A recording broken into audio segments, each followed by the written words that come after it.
Well, Merry Christmas, everybody. Merry Christmas. It's Christmas morning, December 25th, and it's a special Christmas edition of Moving Back to America. Might be tough to tell that this is, in fact, a holiday, but it is. I'm here at Bill's little workshop where we continue to put out 40 shows a week. I'm sorry, a month. Feels like 40 shows a week. 40 shows a month. Right here in this little workshop of ours, we have an army of elves, computer stations doing graphics and editing stations and all the rest.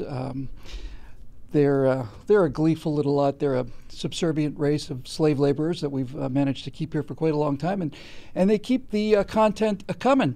So the main reason I wanted to do this show was just as a small token of thanks and Christmas good cheer and as a tiny little present for the members that have been here forever, keeping this business afloat for the longest possible time, and to the new rush of people, significant numbers of people who become members since this election, since this voting event. And I just want to let everybody know how grateful we are for that. And if you are not a member or would like to become one, you can join the Big Happy Family here by going to billwhittle.com and clicking on Become a Member link, or make a one-time donation, because we mean to do some good with that money. But enough about the sales pitch. Today we're going to talk about defending Christmas. Can you excuse me just for 1 second? I've just got to take my shoes off. I've just been working like a dog here.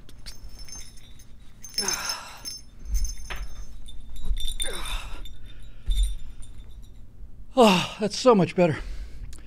So we're going to talk about Christmas and what Christmas means in America and Christmas under attack and all the rest of it. So there are definitely people out there who despise this holiday and despise the idea of any holiday, and you can often find them in Sacramento and other state offices. But I thought it might be an interesting thing to do today, just as a way of reflection, without getting nasty or political or anything too political. Talk about why Christmas is so important to this country, how unique American Christmas is, and maybe just sort of look at a couple of different layers of Christmas as it exists today and as it existed through my childhood. So why don't we get started? Yeah. Ho, ho, ho, ho, it's Christmas. Hey, speaking of Kamala Harris, there are people out there who are vehemently opposed to this holiday, to any religious holiday. And when I think about all of the creeping political correctness and lack of free speech and woke consciousness and cancel culture and all of it, I have to tell you, I think the first memories that I have of this, I think the first real genuine traces of this kind of control through intimidation and through shaming and social disapproval.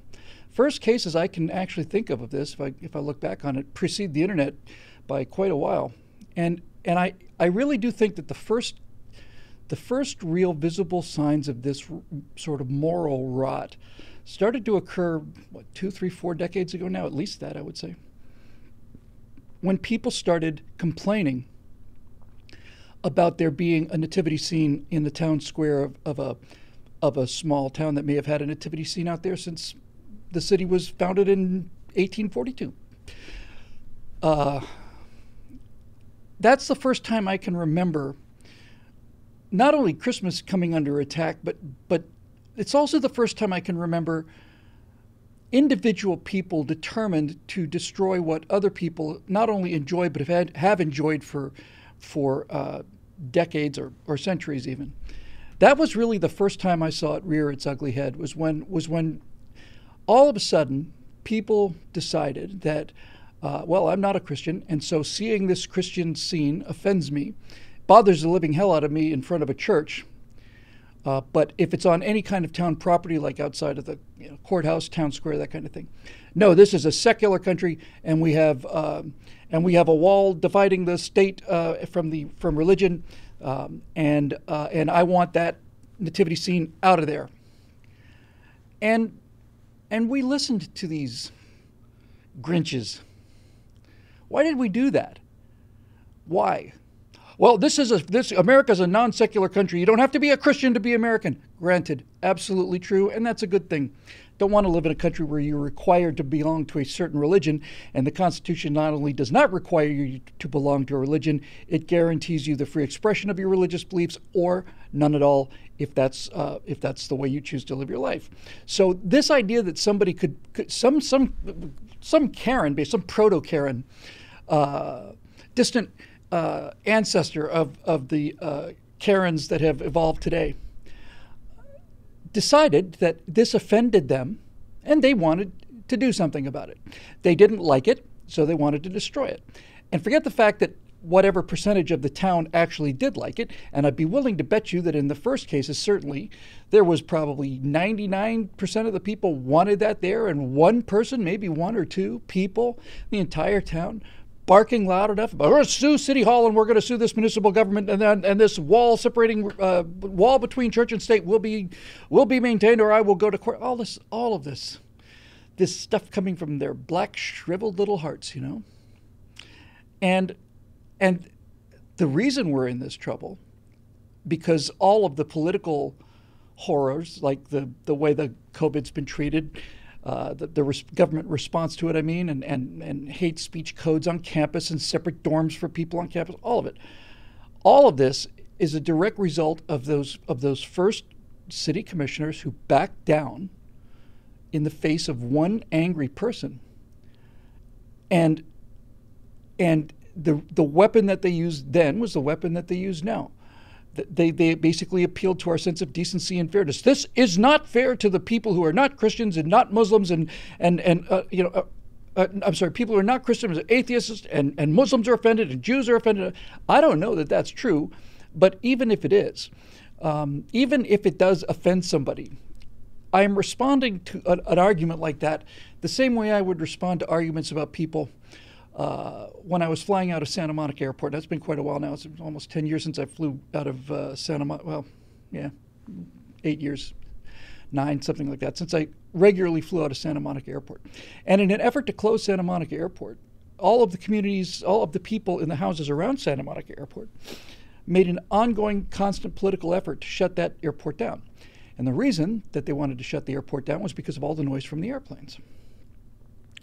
And my response to that is, if airplane noise bothers you so much, maybe you shouldn't have bought a house right there at the end of the runway, because Santa Monica Airport's been there since 1907, 1911, something like that. Cloverfield Airport, something like that. It's been there for a long time.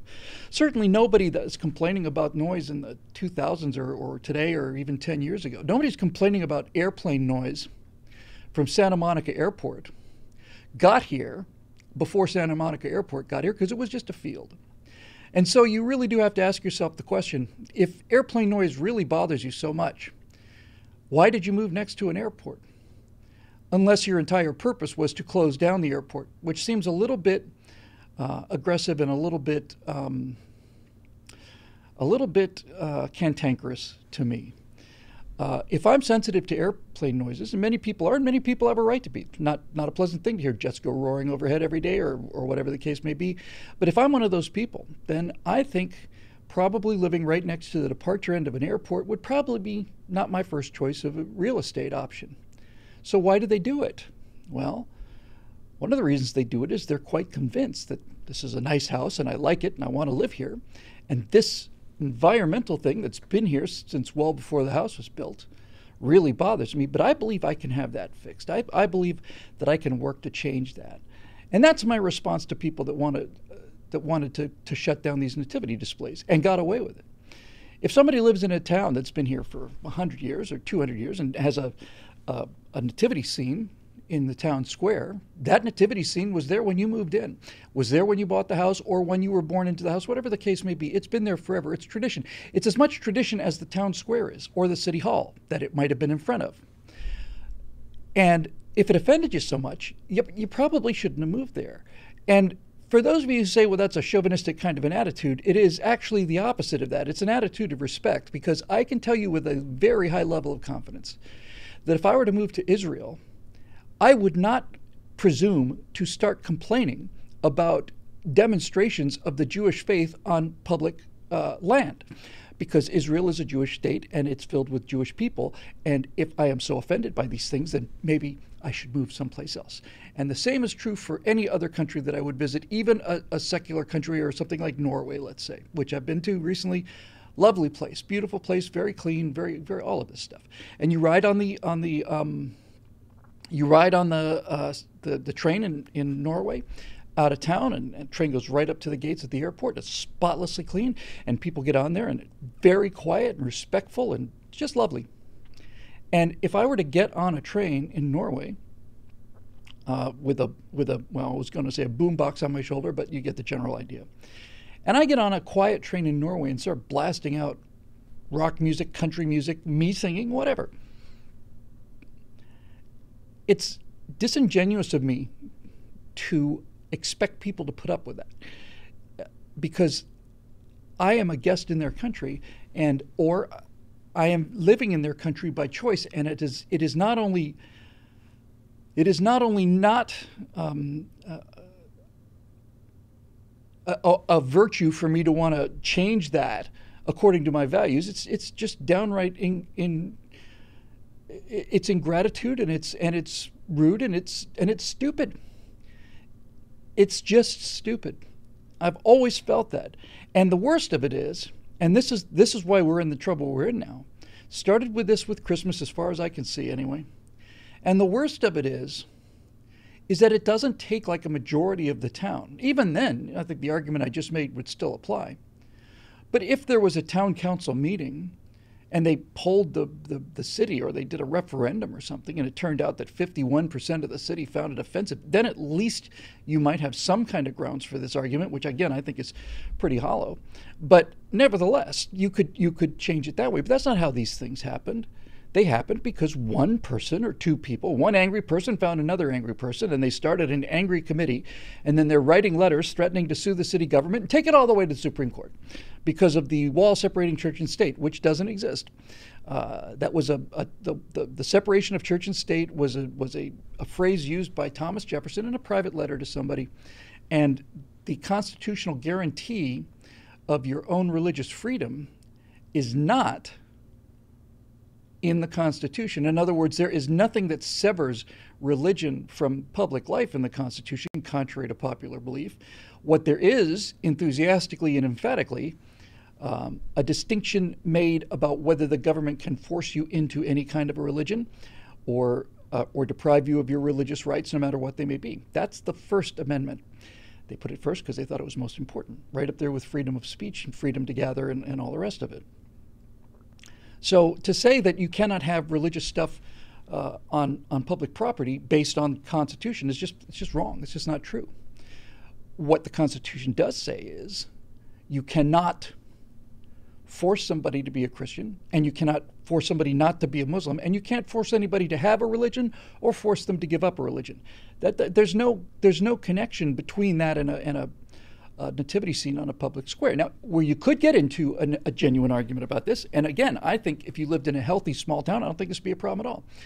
Now, you could say, well, that means that Muslims have a right to put up a scene during their holidays, or Jews have a right to put up a scene during Hanukkah. Yeah, I think that's a reasonable argument. You can't just say just Christians. That's a reasonable argument. But that's not what they're saying. And if atheists got really upset about it, I'm sure they could put up an atheist display on I don't know, let's just say the summer solstice, and they could put up the aluminum pole, and they could have displays of strength, feats of strength, and so on. They could do all those other things, and they could have their day too. But to deprive everybody in the town of it because one person is angry is starting to sound pretty familiar, isn't it? Isn't that really the nightmare that we find ourselves in now, where everything that we do and say has to be tempered and adjusted and dialed down so that nothing that we say offends the most easily offended neurotics in the entire 330 million people of the United States.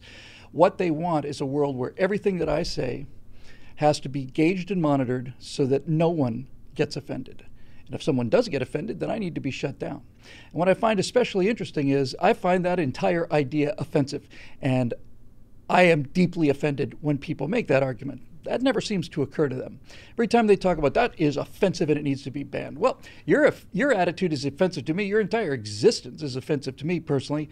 And I'm not calling for you to be banned because I don't think I have the power to do that. I think I probably should just grow up a little bit and say, well, just because I don't like what you think doesn't mean I need you to go away. And furthermore, who cares what you think, you miserable, low-life communist.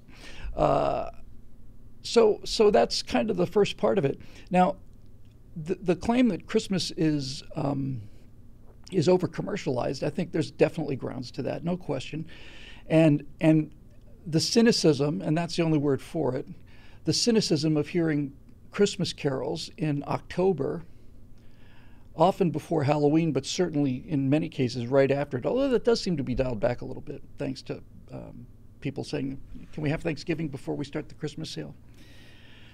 So I'd like to talk for a minute about the commercialization of American Christmas. Yes, certainly it is a sales tool, and certainly it can be heavy-handed. And you can take a very cynical look at all of this and say this is just a major effort to maximize revenues, and all of that is true. But the reason that they call the day after Thanksgiving Black Friday, and I have to tell you, in all honesty, it wasn't until 2 years ago or something like that when I finally found out why they called it Black Friday. I thought they called it Black Friday because of the streams of people just running like insects underneath those doors when those sale prices were announced. I thought they called it Black Friday because it was a horrible, horrible day and America at its worst. And certainly watching people storm a store, apartment store, or electronics store, and start fighting each other as they're tugging back and forth on a flat screen TV, you could make a compelling case that's America nearly at its worst. But Black Friday, the day after Thanksgiving, it's called Black Friday because it's the time of the year when businesses go into the black. In other words, when you take out all the taxes that businesses have to pay and the cost of their employees and all the rest of it, it takes pretty much all of the year plus all of November, most of November, for the amount of money that a company makes to pay for it to stay in existence. And that after Black Friday, from then until the first of the year with the Christmas sales and people buying Christmas presents, that's where companies make enough money to go from red ink into black ink. In the olden days, you would have two dual ledger accounting, and you would have debts in red ink, and you would have income in black ink. And that's why when you'd say, boy, we're drowning in red ink, it means you've got your ledger sheet. Your ledger sheet is so full of debts and payments that it just doesn't look good.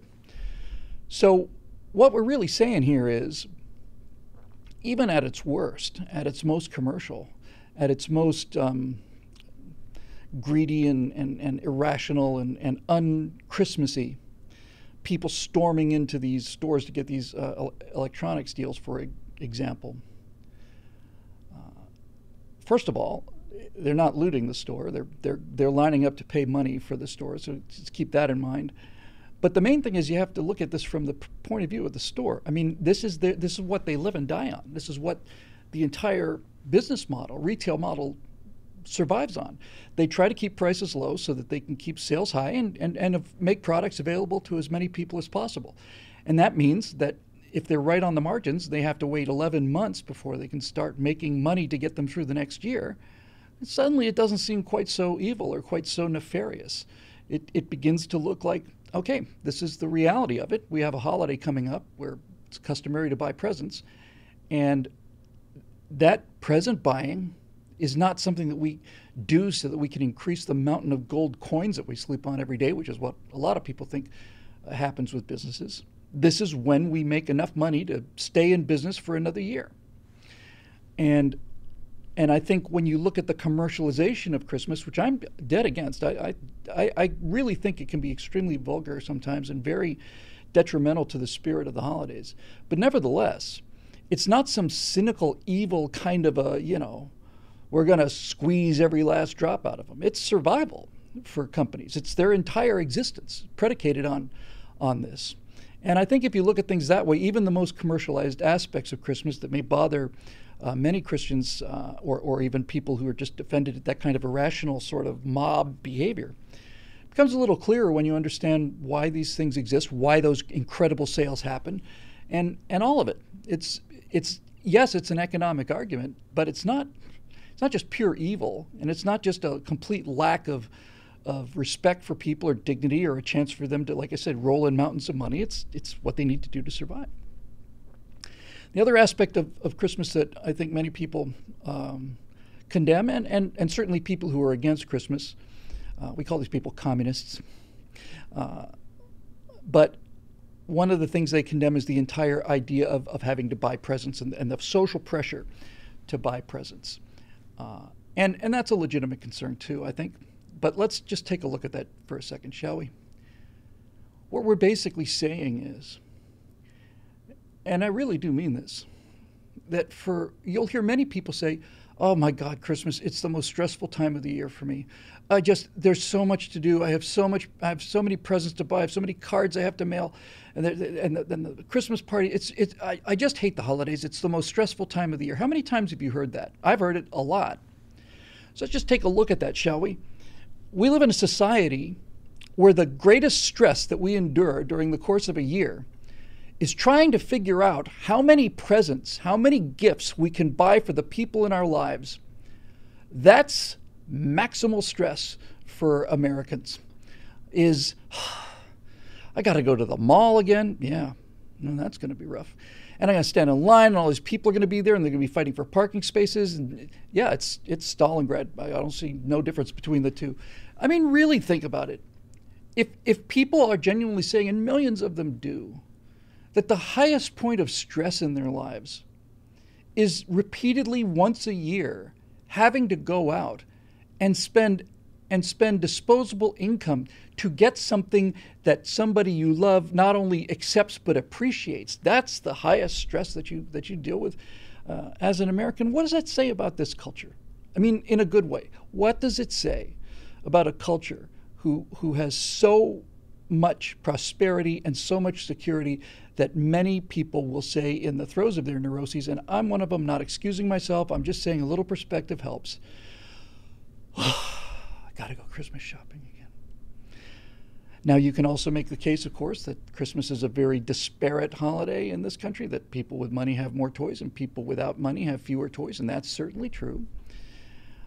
But once again, you can look at this and say, and see the unbelievable generosity of the American people. I've never seen a toy drive that was organized by anybody that was not only subscribed but oversubscribed. I've never seen it. I've seen complete strangers again and again and again and again and again and again and again go out and buy Christmas presents and leave them in front of a building someplace for somebody else, some saint on earth, to distribute to kids who don't have, whose letters to Santa Claus may not have gotten through, may have got lost in the mail.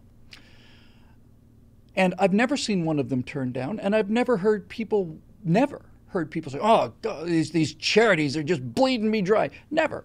Anytime I see a toy drive, I'm a part of it. And anytime somebody needs something like that, I'm a part of it. I'm not trying to blow my own horn here. I'm really not. But I do think it is reflective of the generous nature of this country. And a lot of this is being 61 years old and having lived. I didn't have four figures consistently in my bank account until I was in my late 40s. I mean, I was like in hundreds of dollars of my total assets in the world until my late 40s. And 2 nights ago, I went to 7-Eleven to pick up some stuff after hours, and there was a guy there who does the, hey, would you like your windows washed kind of thing. Elderly gentleman, and he has a boombox, and he has tremendous taste in music. He plays this really lovely jazz, and I'd often give him some money just because he was a good man. He clearly wasn't in the throes of addiction, and I liked him. He's just a nice soul, very respectful, very polite, very kind, just a good person.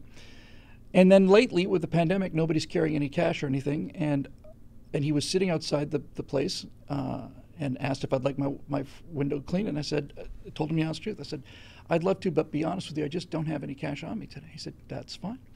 You have a great Christmas, and thank you anyway.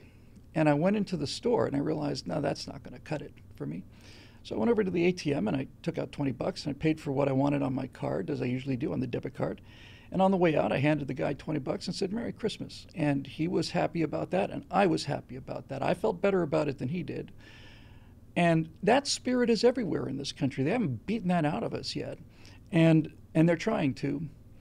And I've never seen, I have yet to see, despite all of the degradation of morality and goodwill and brotherhood and shared citizenship, despite the unraveling of that at tremendous and scary speed, I still have never seen or heard of an American complaining that the burden of charities is just getting to be too much. Never, ever have I heard that.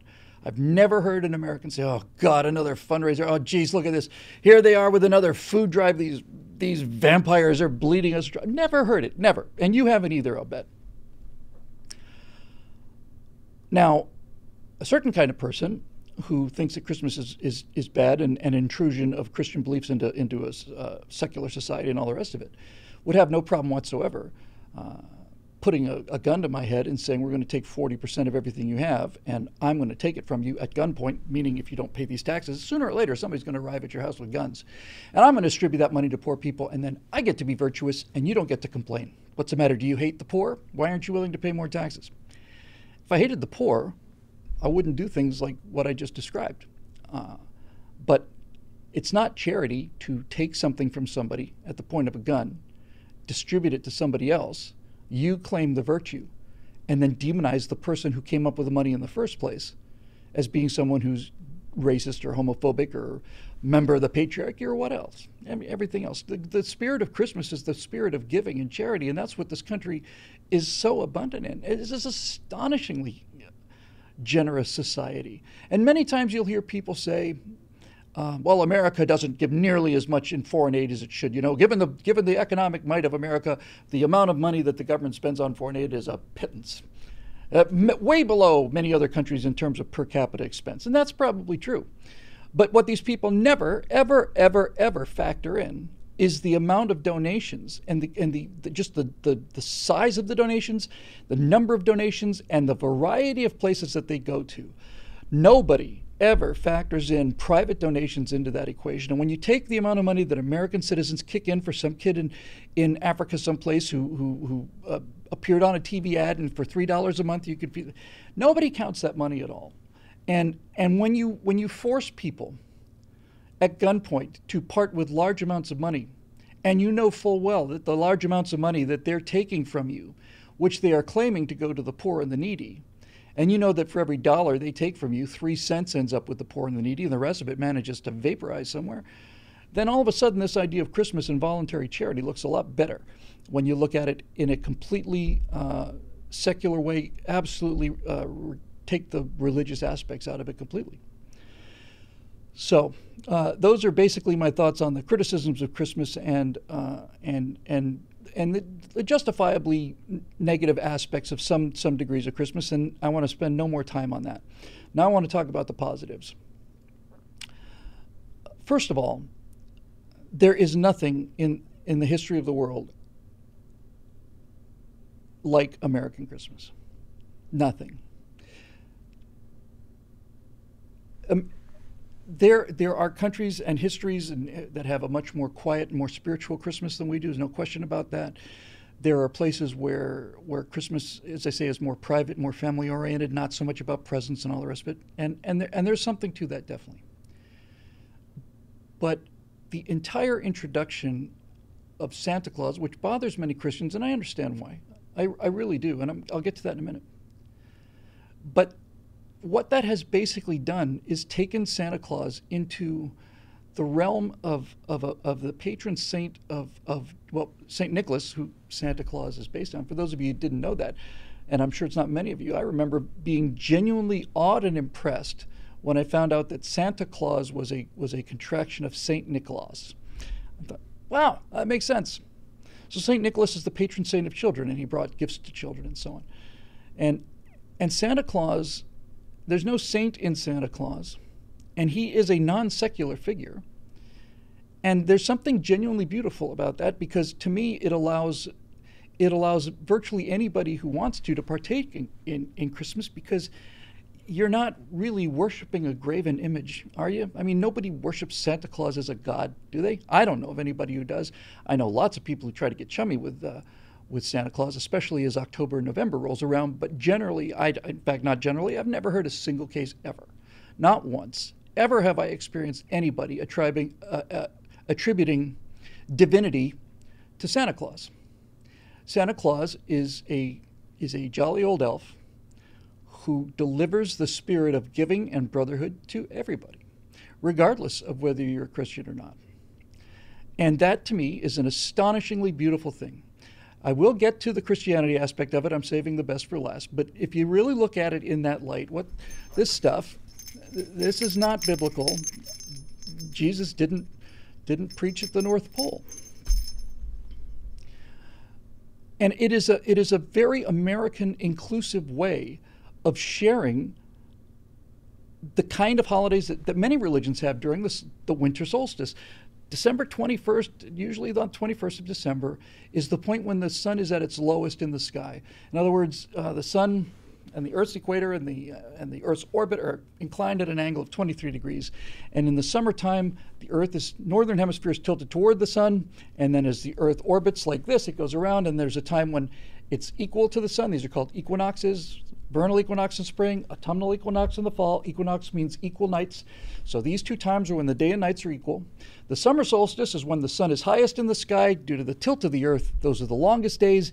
And the winter solstice on December 21st is the shortest day of the year, where the axial tilt of the Earth means that whatever your latitude, the sun is going to be lower in the horizon. You're going to have the shortest day of the year. Usually that means the coldest days.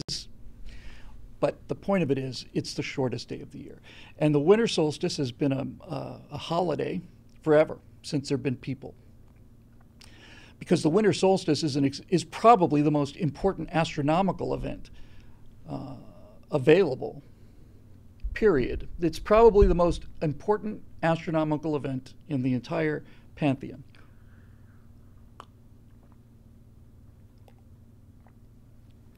Because if you don't know about things like Earth's axial tilt of 23.5% or whatever degrees rather, and if you don't know about orbits and all the rest of it, then the winter solstice is the day to celebrate. Because if you don't know how these things work, and you are a primitive person, and you're watching it get colder and colder and colder, and the days getting shorter and shorter and shorter, and obviously if you live above the Arctic Circle, during the winter solstice, the sun never rises. In fact, that's the actual definition of what the Arctic Circle is. Then, if you're a primitive person, all you know is it's getting colder and colder, darker and darker, year after year, day after day after day. And you hope and expect that this will do what it did last year, which is start to get brighter again, but you don't know.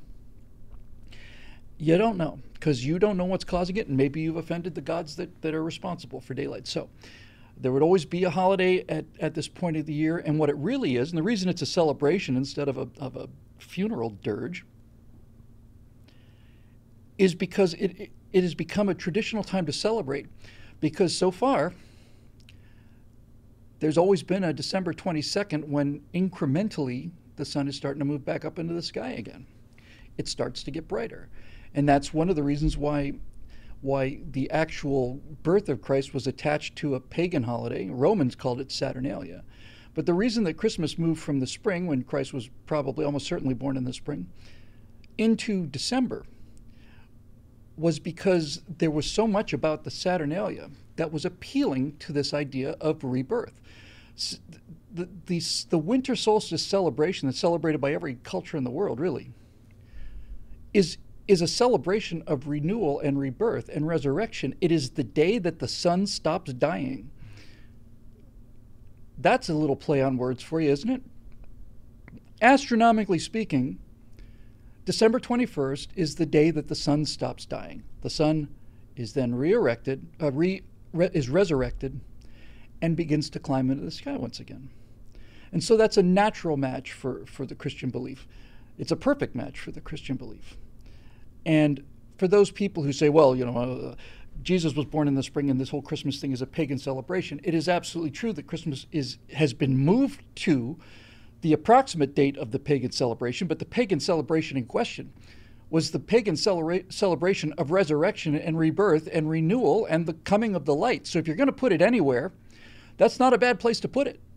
And now we get into the actual religious aspects of Christmas, which become more and more important to me, to my utter astonishment. When I was a boy, I was raised in what we called the Church of England. I grew up in Bermuda, so it'd be Anglican Church, I guess. And I went to church on Sundays, and I went to Sunday school, and we had Christmas services there and so on. And then I just stopped going, and my mom didn't stop me. I just didn't particularly like it. And I spent most of my life as a kind of a scientific materialist. And when I was 15 or 16, I was utterly convinced I had all the answers to things, as 15 and 16-year-olds often do. Some people grow out of those things. Some people mature, and they keep thinking about things. I'm not trying to make a religious message for anybody. I'm just telling you what happened to me. As I got older and older and older, a number of things that were not clear to me in the beginning became clear. And what finally pushed me over the edge was really the realization. It almost took science to get me out of my scientific materialism, because once I began to realize that the certainty that I had, that no, we don't need any of this nonsense. Well, we've got lightning and hydrogen and helium and methane and ammonia, and put it in a flask, lightning, pass a little spark through there. We take Jupiter's atmosphere, add a lightning bolt, and here's amino acids, building blocks of life, problem solved. That's true, and that explains a lot about the actual mechanical process of it. But when you really start to think about things, to have certainty about anything is to say that my little cantaloupe-sized brain of gray jelly is able to peer into the 11 dimensions that physicists believe make up the universe, that the universe is an 11-dimensional structure, that we live in a 4-dimensional universe. For those of you who might be under the mistaken impression that we live in a 3-dimensional universe, I would point out to you that this remote controller here, which may look like a 3-dimensional object to you, is actually a 4-dimensional object. It has length, it has height, it has depth, and it has duration. Nobody talks about that. It has duration. It's existing through the 4th dimension. It's a 4-dimensional object. And just that simple realization of this kind of flip thing that I just did is to say, maybe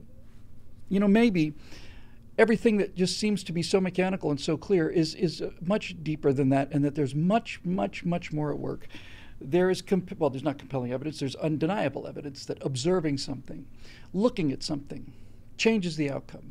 Now, when you have the reality that we're accustomed to experiencing, what we call real reality, and there is such a thing as reality, it's the frame of existence that we move in, 4-dimensional existence that we don't really experience the 4th dimension of, a 3-dimensional world moving through the 4th dimension of time. And we see through the visible spectrum of light, which is a very, very narrow cocktail straw of the total light that's available. And if we focus way down on individual interactions of atoms and so on, now you're dealing with quantum mechanics on a single basis. Basically, you're looking at one coin among trillions that are being, hundreds of trillions, billions of trillions that are being flipped every single second. You look at one coin, though. And what you find is, if you look at it, you change its behavior, you change its outcome. That observing something changes the outcome. And that is difficult. It's not difficult to explain. It's impossible to explain.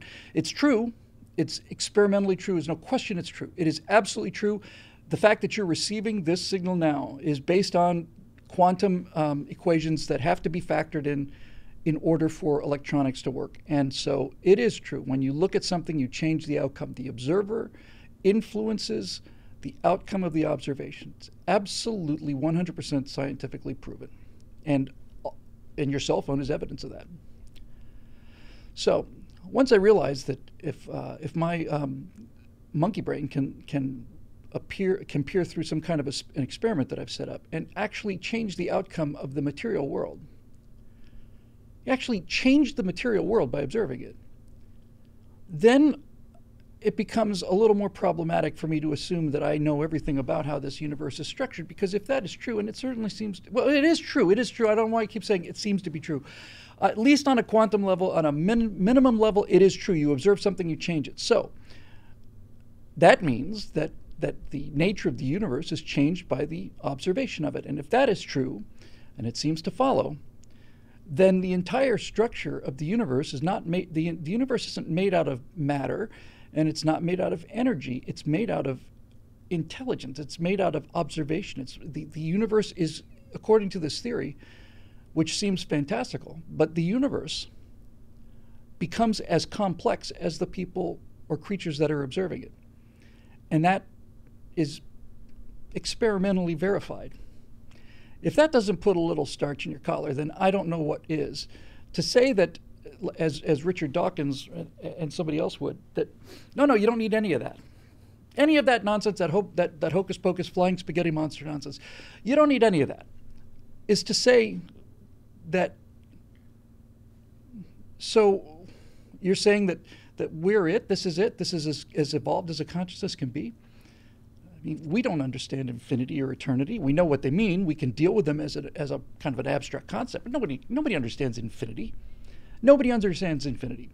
The idea of and I'm getting back to Christianity, give me a second on this, the idea that every single time a quantum decision is made, an entire new universe is spun off, which would mean that if a particle of spray on a wave goes one way instead of another, you have to create an entire new universe.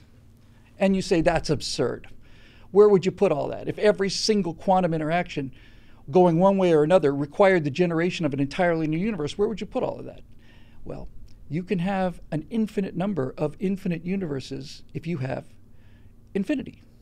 And we can't get our brains around that. So I say all of this only to say this. I find that the older I get, the more I realize the arrogance of dismissing things that many great minds have thought about and that is built into the human condition. And I do find it quite interesting that that the best possible explanation for the Big Bang, we are able, using our brains, I'm a very, very proud human being, unspeakably proud of the intellectual possibilities and the intellectual theories that have been created by human beings. I'm over the moon impressed by what human beings can do with their minds and think of. And physicists have been able to work the structure of the universe backwards, and look at what happened, and then just run it backwards in time. And they can run it back to something like the first millionth of a second or two. They've got physics to explain what happened a millionth or 5 millionths of a second after the Big Bang. They know what the universe looked like when it was 10 seconds old. They know what it looked like when it was 5 minutes old. They know what it looked like when it was 100 years old. And they can work it right back to that moment when this infinitely dense, infinitely hot particle expanded. But the best possible explanation that you can come up with for the actual moment, the best explanation that I've heard is let there be light. I don't think there's anything else that really covers it. No one has ever been able to postulate what happened before the Big Bang, and that's because we don't deal with time. There was no before. Time didn't exist then. And there's nothing on the other side of what the universe is expanding into. Is it empty space? No, it's nothing. Like a vacuum? No, nothing. It doesn't exist. This is where we run into the barriers that we just don't have the horsepower for it. And so if you really get down to it, the most advanced astrophysicists and astrophysics in the universe right now, in our world anyway, is able to work everything back to the moment of let there be light. Nobody knows why it was there, how it got there. Nobody can touch that. It's an untouchable, it's unknowable. Where that thing came from, what it came from, were there others? Nobody knows. We only know what happened after let there be light. We can puzzle that out, but the instant of it we still don't understand, and we probably never will, because all of the laws of physics that science deals with come out of that instant, and we can get so close. We get so close. It's like, you know what it is? It's exactly like this. It's like if you are standing on the 10-yard line of a football game, and you continually move half the distance to the goalpost.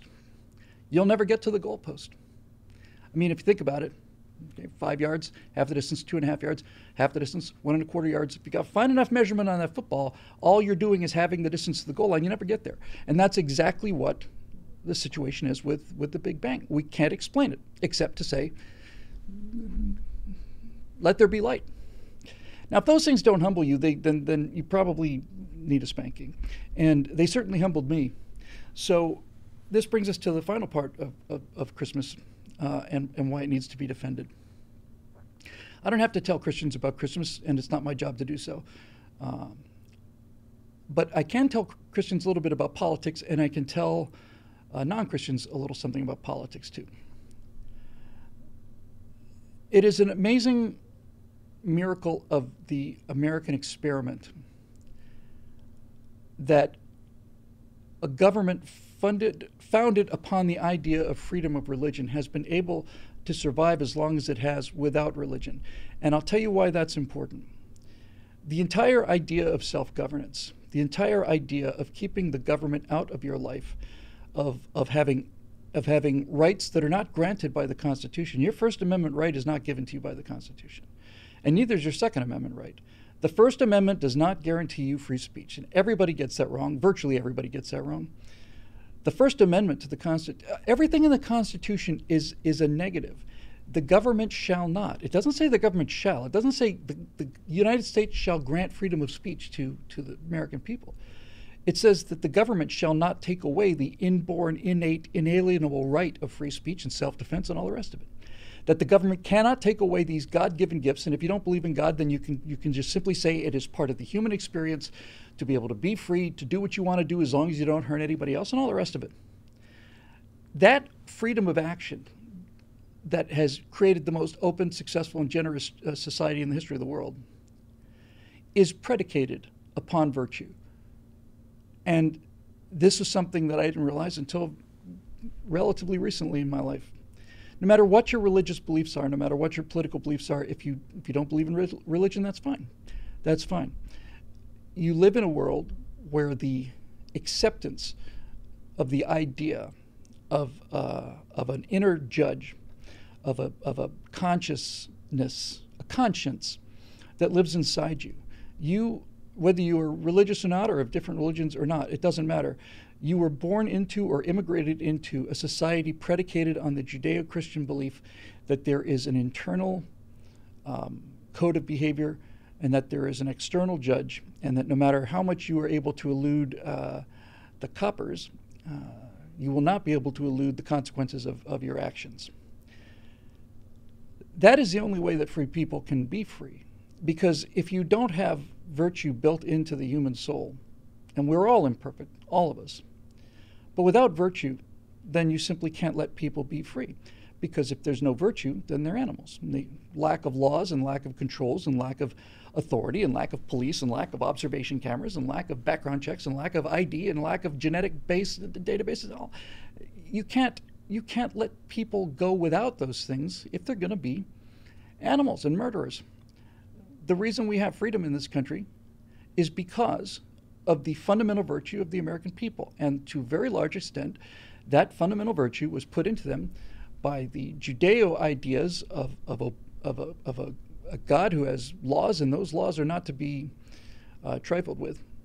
And then the Christian idea that the judge of those laws and the person who can help you when the temptation to break those laws comes, which is perpetually, lives inside you. It doesn't live in Washington. The arbiter of right and wrong and good and evil is not in Sacramento, although he thinks he is. And it's not in Washington, and it's nowhere else in the world. It's inside you. It is part of your commitment. And in the case of Christianity, which is the structure of this country, it's a structure that it is the foundation of this country. It's an incredibly Christian thing if you think about it. Really have to get down to brass tacks here. It's an incredibly Christian thing to say that you don't have to be Christian to live here. It's really quite a remarkable statement if you think about it. And like everything else with the people that hate Christmas and hate freedom, they use that sense of tolerance and decency and respect for other people's lives and the fundamental unwillingness of most American citizens to not tell other people how to live. It's an astonishing social breakthrough to say, no, we're a Christian nation because we don't require you to be Christian. That's a very Christian thing to do. Doesn't exist in any of these fundamentalist countries. And furthermore, not only do you get to live here, you have the same rights as everybody else. You are as equal as anyone else. You're an American citizen. Your rights are not mitigated. They're not truncated in any way. You're here. You're a citizen. You have all of the rights. Those are built into the structure of the country by the men that wrote this Constitution. And the men who wrote the Constitution spent an enormous amount of time studying not only history but religion and dealing with the relationship of religion and basically leaving it up to us. They trusted us to be free. I don't know if I think it was John Adams who said that our form of government is only suitable for a religious population, for religious people. It is utterly unworkable for any other kind. And he may be right about that, and as events continue to transpire every day, I suspect he's more and more right about that. But what the genius of the American experiment is, and this is predicated on the idea that your virtue is not judged from the outside, it's judged from the inside. What's remarkable about that is that John Adams, who genuinely believed that without religion, and by that he meant Christianity, that this society cannot survive because you cannot have non-virtuous people running around free.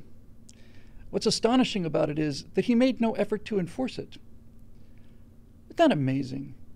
Basically what they said, all of them, because they all spoke in argument and discussion back and forth, what they basically said was, look, we know for a certain fact that if we're going to let people govern themselves, they have to be good people. Because if they're not, and everybody's running around taking advantage of all these freedoms and not respecting the law and trying to get away with things, if they're not governed by their own internal virtue, then it's just a zoo.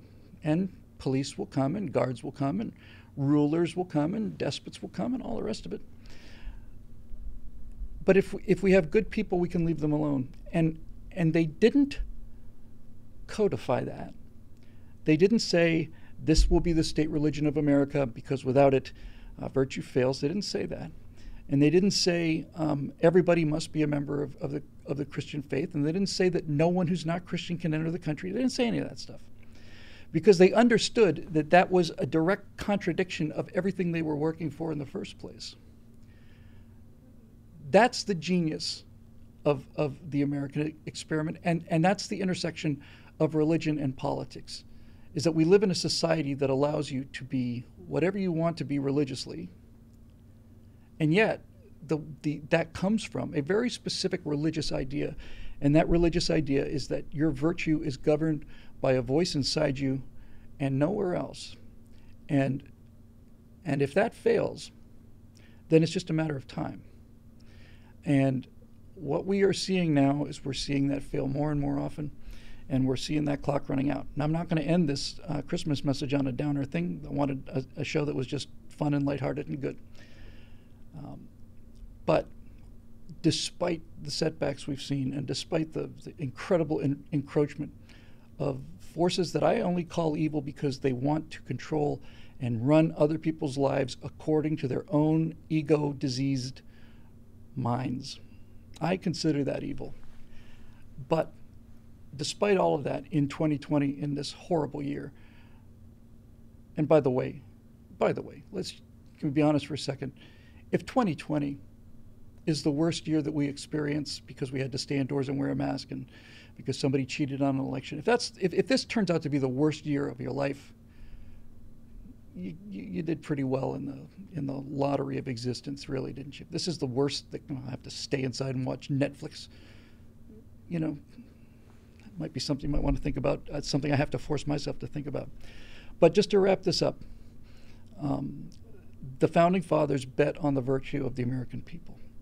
And that virtue has continually eroded and really started to erode dramatically in the 60s when we got into the whole counterculture and the entire me revolution, all of that.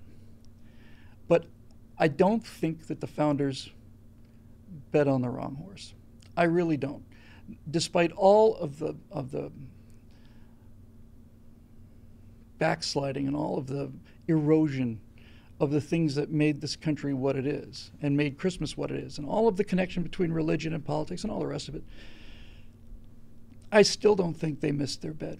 I still don't. I still think they got it right. And I still think that there is built into this society so much goodness and so much virtue and so much generosity that despite the best efforts of people to shake it to pieces, I think all they can do is peel people away from the truth of it, but they cannot destroy the core of this country or its belief or its religious belief or its foundations or anything. They cannot touch it.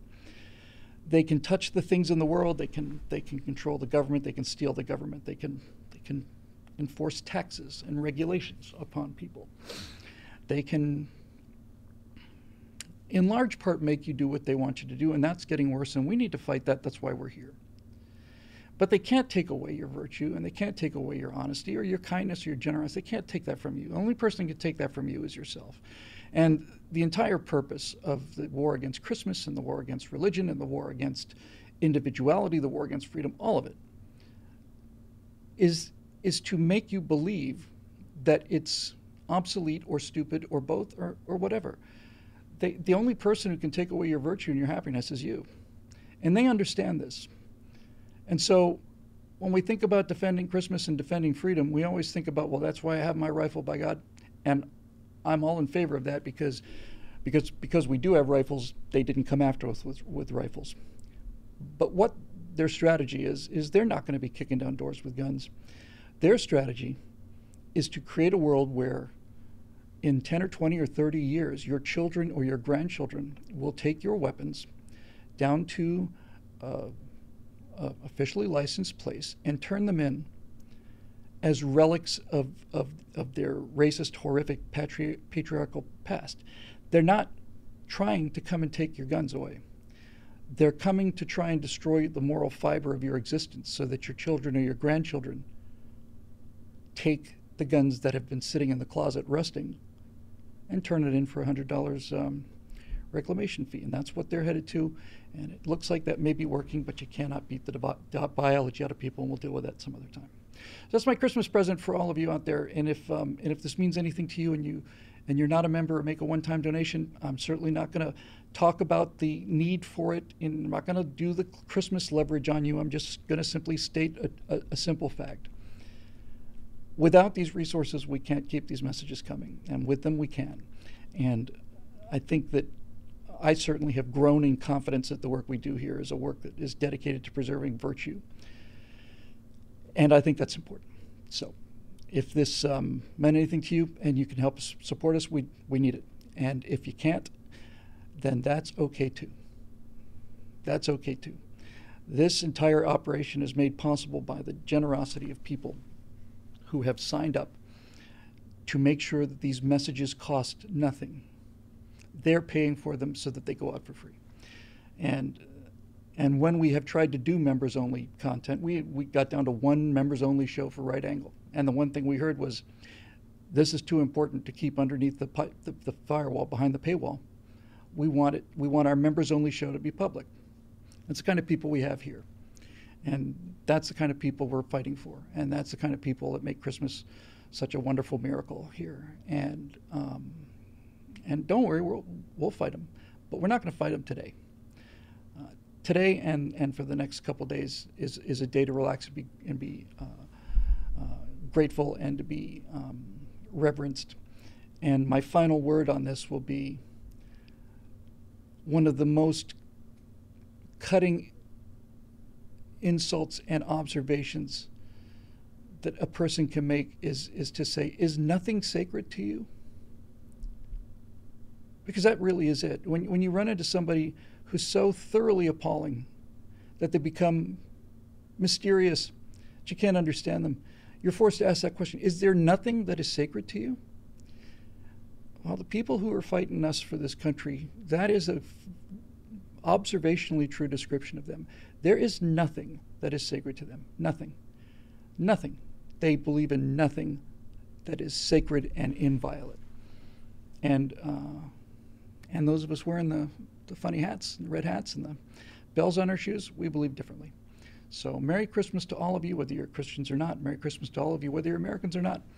If the idea of happiness and brotherhood and goodwill is offensive to you, then I am actually genuinely sorry for you. That's not an insult and it's not a slur. It is a genuine, absolute, heartfelt sense of compassion and pity that something that simple and pure would bounce off of you. So Merry Christmas to everyone. Merry Christmas to all, and to all a good night. We'll be back on Monday. Thanks again for the support.